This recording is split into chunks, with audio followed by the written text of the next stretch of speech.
Hello everyone! Yes, for today's mini vlog, yes, ngayon ay nasa harapan tayo ng cabinet ko.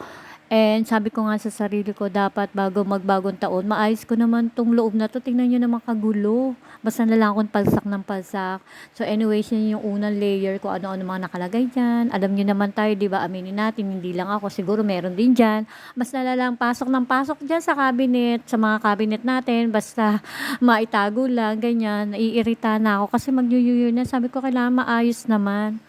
Kung hindi ko mabawasan, at least ma-arrange ko man lang magkakasama sila. So anyway, so ayan, at tayo mag-start na. So ayan, ayan muna ang lagayan ko ng aking mga hand towel. At ayan, isa-isa natin, eto nga pala, meron pala akong ano, yung white na saucepan. And then, ayan yung mga Tupperware, lagay ng mga ulam na tira.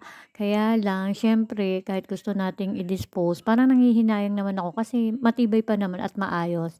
So, yung mga lumang-lumang mga Tupperware, yung lamang baka natin i-dispose. And then, ayan yung Tupperware na babasagin. Maganda rin siya, guys.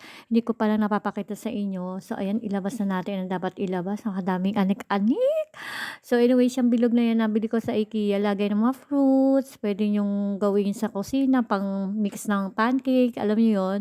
So, ayan, isa sa best find ko yan sa IKEA. And then, ito mga old na spoon and fork.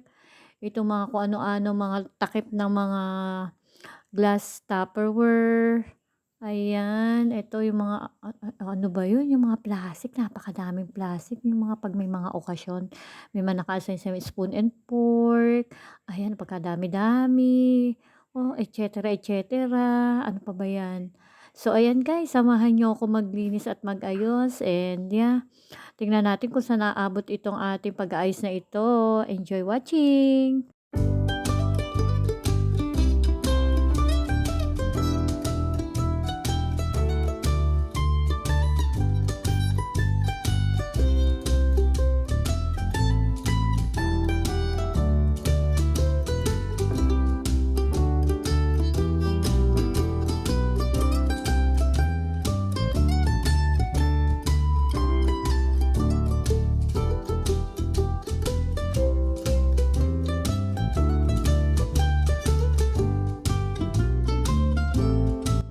So, dito pa lang sa mga drinking na inumin, ang dami-dami. Tapos ito mga plastic spoon and fork, sinesegregate ko siya, pinipili ko yung medyo makapal, and then the rest itatapon ko na at sinort ko na talaga, and nakakaumay ang dami.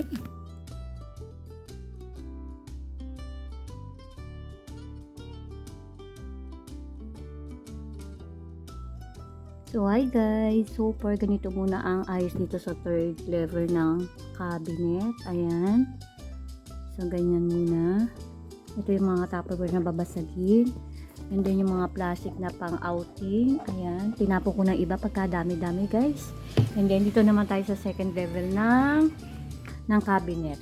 Ang dami din mga nakasiksik. So, anyway, so ayan. Medyo mahaba-haba na itong ating vlog. So, tanggalin lang muna natin. Nandito is yung phone. Kaya gulo-gulo na ako. Dami-daming phone. Phone, puro basag guys yan. Puro basag. Ayan. Puro basag.